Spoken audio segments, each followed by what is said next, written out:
continúa el doctor Salim con tatuajes siempre es necesario. El doctor Salim es médico director del Instituto Gastroenterológico Salim Ghazali.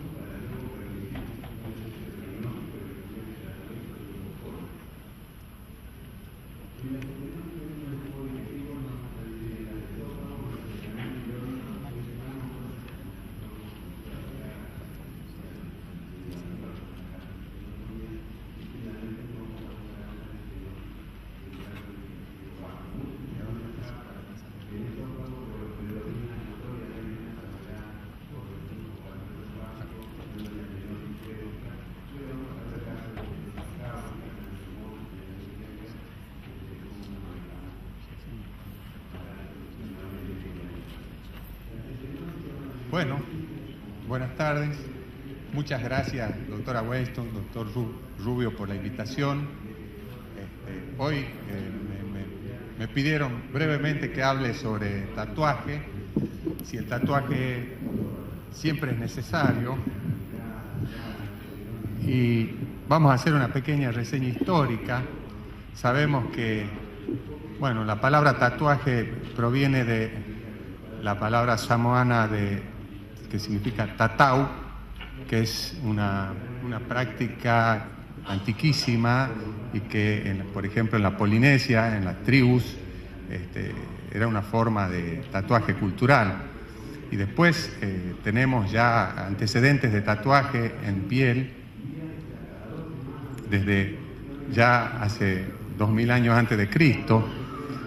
Y recién, paradójicamente, después de tantos años, la primera vez que se efectuó un tatuaje en colon es en el año 1975, donde Ponsky y King hicieron las primeras marcaciones en cáncer de colon para mandar a los pacientes a cirugía.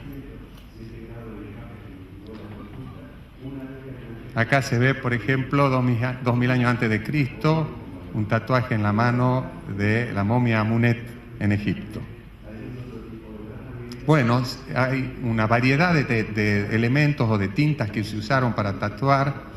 Entre, bueno, la más importante es la tinta india, después hablamos del spot, está el azul de metileno, índigo carmín, hematocilina eosina, azul de toluidina, azul de isosulfam, verde de indocianina, pero en realidad de estas podemos quedarnos prácticamente con las dos primeras, porque las otras tienen muy poca permanencia en el colon, entonces, o tienen algunas complicaciones por su conformación, o sea que vamos a hablar de las dos primeras.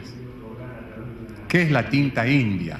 La tinta india es una suspensión coloidal que está en una sustancia, entre sustancia orgánica e inorgánica.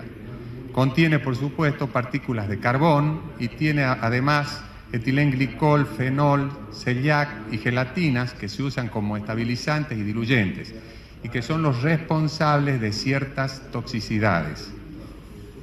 Esta se puede esterilizar en autoclave, que normalmente en 20 minutos, entre 110 y 120 grados, o usando algunos tipos de filtro. El spot es una suspensión biocompatible estéril, contiene finas partículas de carbón, agua destilada, glicerol, polisorbato, alcohol bencílico y simeticona. Pero al no tener estas sustancias orgánicas, ni celiac, ni polietilenglicol, no tiene los efectos adversos de la tinta india y es la única que está aprobada por la FDA. Por supuesto, las indicaciones clásicas del tatuaje siempre fueron las lesiones sospechosas en el momento de una polipectomía, en el sitio de la polipectomía, de aquellos pólipos difíciles, o también en los Dielafoy, en las malformaciones arteriovenosas, en áreas displásicas. Clásicamente se hacía porque después era muy difícil identificar la región del colon después de lesiones que no se palpaban para cuando uno enviaba al paciente a la cirugía. Pero esto que se viene haciendo desde hace décadas tuvo un nuevo impulso, el tatuaje, con una nueva indicación en el cáncer colon rectal. ¿Por qué? Porque Bartels publicó hace poquito en Gastrointestinal Endoscopy del 2012 un trabajo de tatuaje con tinta con spot en los pacientes con cáncer de colon, y vieron que al operar estos pacientes los ganglios se tenían con el carbón que tenían y se podían individualizar una cantidad superior a los ganglios de los pacientes que no estaban operados, que no estaban marcados. Y esto se debe a que los macrófagos fagocitan el carbón y lo llevan a los ganglios regionales. Y también es una técnica que tiene alta especificidad y alta sensibilidad en la detección del ganglio centinela. Más o menos en este trabajo, donde tenía una 90 y pico % de especificidad y 80 y pico de sensibilidad. Lo cual, al detectar, por ejemplo, detectaba más de 15 ganglios en las piezas quirúrgicas sobre 12 ganglios sin tatuaje, muchos pacientes se permitía el upstaging de estas lesiones, por supuesto, para decidir conductas, en algunos casos de micrometástasis, para a esos pacientes enviarlo a quimioterapia, por ejemplo.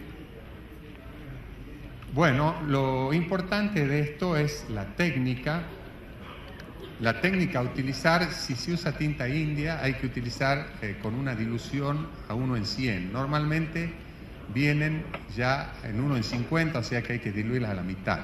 Se hicieron muchos estudios donde, haciendo diluciones o tinta así común, o 1:10 o 1:50, provoca ulceraciones y lesiones en la mucosa. 1:100 las lesiones son mínimas. Y después ya el spot, que ya viene directamente con jeringas estériles prellenadas de 5 mililitros. La técnica convencional es la técnica sin elevación submucosa, que se utiliza con mucho riesgo porque necesita de manos expertas, y por ahí muchas veces se inyectaba la capa muscular y no la submucosa, y obviamente eso traía o complicaciones o también falta de visualización de las lesiones en el momento de la cirugía, porque iba o a la muscular o al peritoneo. Entonces, la técnica de la elevación, Sawaki y Nakamura en el año 2003 publicaron un trabajo de la técnica de la elevación salina o técnica de inyección, para minimizar y facilitar que casi todos puedan realizar esta técnica. Consiste en la inyección primero de solución salina para hacer un pseudopólipo, y al estar seguro que uno no está en la submucosa, recién inyectar el contraste, inyectar la tinta o el spot. Para hacer la técnica es conveniente ponerlo al inyector paralelo, casi a 0 grados y no a 45 grados, como se ve acá en la figura, para no inyectar la capa muscular. Aquí se ve, por ejemplo, las imágenes de arriba, cómo está con solución fisiológica, y abajo cómo ya está con la tinta china. Es importante que en esta técnica hay dos variantes. Una es inyectar fisiológico, después cambiar la jeringa que tiene la tinta china, pero seguir inyectando sin sacar. Va a seguir un espacio muerto de la jeringa del inyector, que tiene más o menos 1,5 a 2 centímetros cúbicos, y recién inyectar. Y la otra opción es inyectar un poquito, hacer bien la elevación, sacar la jeringa, sacar el inyector, cambiar la jeringa, inyectar hasta que venga el contraste y tatuar de nuevo con una segunda inyección sobre la elevación. Acá, por ejemplo, se ve ya con un mayor volumen de contraste. Las complicaciones. Las complicaciones, que acá aparecen muchas, son mínimas y se han relatado: absceso abdominal, pseudotumor, peritonitis, necrosis, edema, infiltrado neutrofílico, enfermedad inflamatoria idiopática. La mayoría de estas complicaciones, sobre todo las sépticas, son cuando se utiliza la tinta india sin esterilización. que por ahí lo hacemos con alguna frecuencia. Y la otra, y las complicaciones con el EPOC, casi ninguna de estas existe. La complicación que puede ocurrir con el EPOC descrita son a veces un poco de dolor abdominal, fiebre, o en algunos casos que se presentaron en tumores de extensión lateral y se inyectaron cerca de la lesión, o la lesión provocan una fibrosis de la capa submucosa, y hubo un caso descrito que cuando se hizo una disección, una mucosectomía, hubo una perforación, porque estaba adherida la mucosa, la submucosa, la muscular hasta la serosa, producto de la inyección del tatuaje. En conclusión, tatuaje siempre es necesario. ¿Cuál es el lugar óptimo para tatuar? ¿Qué número de inyecciones hay que realizar? ¿Cuál es la técnica más segura? ¿Qué volumen vamos a inyectar en cada sitio? Bueno, lo importante es marcar todas las lesiones sospechosas, menos diría yo en recto bajo y recto medio, que son accesibles de otra manera. Generalmente para evitar que contacte con la lesión, que esté a 1 o 2 centímetros distal de la lesión, o sea, downstream. Y también esto depende, en colon transverso, intentar hacerlo en la parte proximal y distal, upstream y downstream. En general es preferible hacer normalmente dos inyecciones. Una en la línea de la lesión y la otra en el lado opuesto. ¿Por qué? Porque muchas lesiones están en la zona mesentérica, entonces si uno inyecta una sola y hace un solo tatuaje, no lo va a ver el laparoscopista o el cirujano. La técnica que hay que usar es la de inyección salina con elevación y el volumen de 0,5 a 1 milímetro.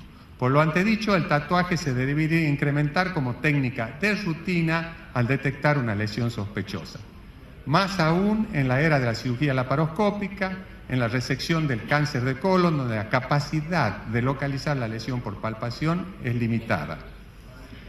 Al ser una técnica poco costosa que mejora la estratificación oncológica, se une el arte y la ciencia para mejorar la calidad de vida de los pacientes. Muchas gracias.